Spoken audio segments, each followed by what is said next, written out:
Today we're testing TikTok's most viewed desserts. Each one went more viral than the last, so let's see if they're a hit or just hype. Starting with this red velvet cookie that was inspired by Crumbl. She starts by creaming her butter with a whisk, then she adds white sugar and brown sugar with some sparkle effects in there. She does it with a whisk, but I don't recommend doing it that way. I personally prefer using a spatula. Much better. Then she adds in an egg, mixes it up. So far so good. And now she adds vanilla and some red gel dye. Someone in the comments said, my whole life is a lie. I thought red velvet was red chocolate. And then it looks like she adds something else. I'm thinking it might be molasses. I'm just gonna guess it's molasses, which I don't have any, so maple syrup it is, even though it's not really the same thing. Someone said, normalize writing ingredients. Yeah, because we know what all those ingredients are. Usually red velvet recipes I found has vinegar in it, but we're gonna move straight to the dry ingredients, which she adds flour, and then she didn't add any of the other stuff like baking soda or baking powder, so I'm just gonna do that. It's probably already in the flour that she added. Cocoa powder. I wonder what kind of red food coloring she's using, because mine looks more of a murky, where hers is like a deep, really bright red. Okay, but now we're gonna scoop it out into a baking pan and bake it off. Crumbl cookie is more like cakey cookie, so we'll see how this turns out. Red velvet, more like purple velvet. And then once they're fully cooled, she takes some cream cheese and then she pipes it on like a Crumbl swirl. That's so satisfying. Tops it with some more, I guess, cookie crumbs. That creator is definitely a pro baker. Mine versus hers. You know the top of a cupcake with the frosting? It's cakey, it's crunchy on the outside, so good. 9 out of 10. And now with 20 million views, my favorite dessert, a tiramisu, that he makes it into like a cheesecake. It looks so good. So he starts by adding mascarpone cheese. You need 2 whole tubs of this. Then he adds some heavy whipping cream. People in the comments were torn about the cream. Finally, someone who does it without raw eggs, except someone else said, no cream in the tiramisu, only eggs, mascarpone, sugar, coffee, and cocoa powder. I think I like this version. Powdered sugar, and instead of real coffee, instant coffee. I feel like I have to let it sit for a minute to hydrate the instant coffee, because I'm just getting like little speckles in here. Perfect. But this is where the fun begins. He starts by adding instant coffee and water to a bowl and dips his lady fingers and places it directly into a cake pan on top of a dessert platter. That's so smart. But people in the comments said, use real espresso, not instant coffee. Gotta get every nook and cranny. Now he adds a layer of filling, spreads it out. He gets it really smooth, so I'm using this offset spatula. And then we'll just repeat the process on the second layer. My mouth is watering because someone said I made this and it worked perfect. And then he covers it and chills it for 6 hours at least. See you later. But then he removes the wrap and the mold. Ta-da! Oh my gosh. That looks so good. It's like a tiramisu cheesecake. Sprinkles cocoa powder on top to finish it off. And now for the most satisfying part. I need a bigger knife. Oh no, it's getting stuck. No. They make no-bake cheesecake. How about a no-bake tiramisu cake? That is perfect. Oh my gosh. It's 10 out of 10.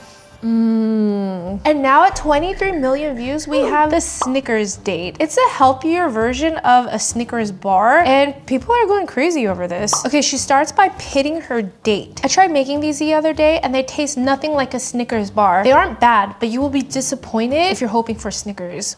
Then she fills it with peanut butter. It looks like the spreadable natural kind. Okay, then now she chops up the pecans, but then someone said, is anybody gonna talk about the pecan that came out of the date? I guess they kind of look alike. Oops. Oh, you know what I just realized? That the pecans and these healthy Snickers perfectly match my Bombas cozy socks and Sunday slippers. Okay, but now she chops up the pecans. Actually, this matches my whole outfit. This holiday season, Bombas's cozy shop is here, featuring everything from cashmere merino rib socks that feels like a sweater for your feet to plush slippers that are basically 2 cozy blankets. They're perfect for gifting or treating yourself. Now it looks like she melts some chocolate with coconut oil, and then she dips each of the dates in. Someone said almond moms are getting creative. And with every purchase, Bombas donates socks, underwear, t-shirts to those in need, and they've already donated 150 million items so far. New customers get 20% off their first purchase. Now she sprinkles it with some sea salt. Just visit bombas.com bombas.com/honeysuckle and use the code honeysuckle at checkout. And then we freeze them for 15 minutes. Thank you to Bombas for sponsoring this portion of the video. Now let's taste these healthy Snickers. My favorite comment for this video has got to be, these look so good, but dates always remind me of la cucaracha. That's cockroaches.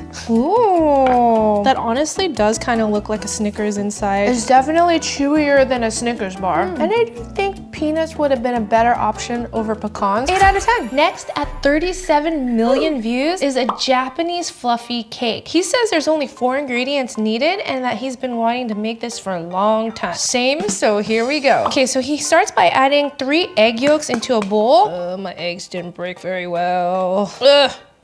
I'm gonna save my egg whites for later. Then we add some vanilla yogurt, 6 tablespoons of all-purpose flour. Give it a mix. Ooh, mine's looking a little clumpy, but let's smooth it out. Someone in the comments said I made it and it became a flat cake. That's my biggest fear for Japanese fluffy cakes or anything fluffy. All right, this looks good. Okay, now we're gonna whip the egg whites, and as we're mixing it, we're gonna add in 7 tablespoons of sugar. And we wanna mix it until it reaches soft peaks, he said. But someone in the comments says, do y'all know how long it took to achieve soft peaks without an actual electric mixer? I think we're there. Okay, so now he combines the egg yolks to the egg white. Somehow my mixture looks a lot thicker than his. Now I'll just gently fold it in so I don't deflate our egg whites. Hey, that looks so good and fluffy already. And then pours it into a round baking pan that he already lined with parchment paper. Let me just smooth this out real quick. I like it when you jiggle. Then he places the cake into a baking pan where he pours hot water in to give it a water bath and bakes it at 300 degrees for 1 hour. Our Japanese fluffy cake is done, but I'm literally watching it deflate in real time. Stop sinking! My fluffy cake hasn't even cooled all the way and it's looking as flat as a pancake. So I'm just gonna go ahead and take it out.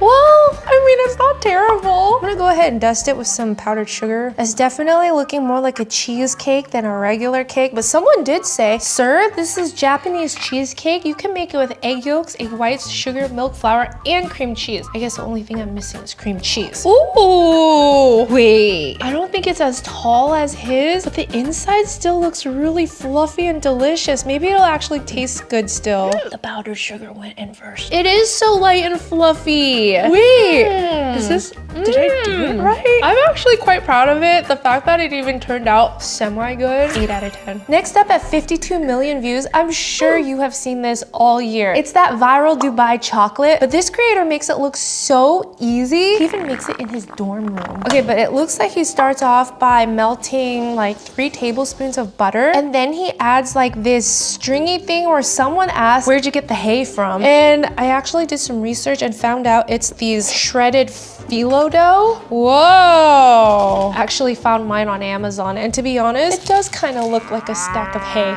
He toasts it up with the butter. Ooh, it browns kind of quick, so I gotta look fast. It smells so nutty. And then he adds in like a pistachio cream butter thing and tahini. Okay, then he just mixes it all up. People are so impressed with this recipe of his that they said, someone get this kid a job with Gordon Ramsay. This looks good, I think. And now he melts his chocolate, but does a double boiling method. Okay, this looks good, but since I'm making a chocolate bar, I'm gonna have to try to temper my chocolate. We're gonna add a little bit more chocolate and then take it off heat and let the rest melt outside. Hopefully this will give our chocolate that snap instead of just melting in our hands. And now he fills in his chocolate mold, except I think he's using an ice cube tray, which someone said using an ice cube tray is actually super creative. But here I have actual chocolate molds that are a little bit deeper, and I'm gonna paint in the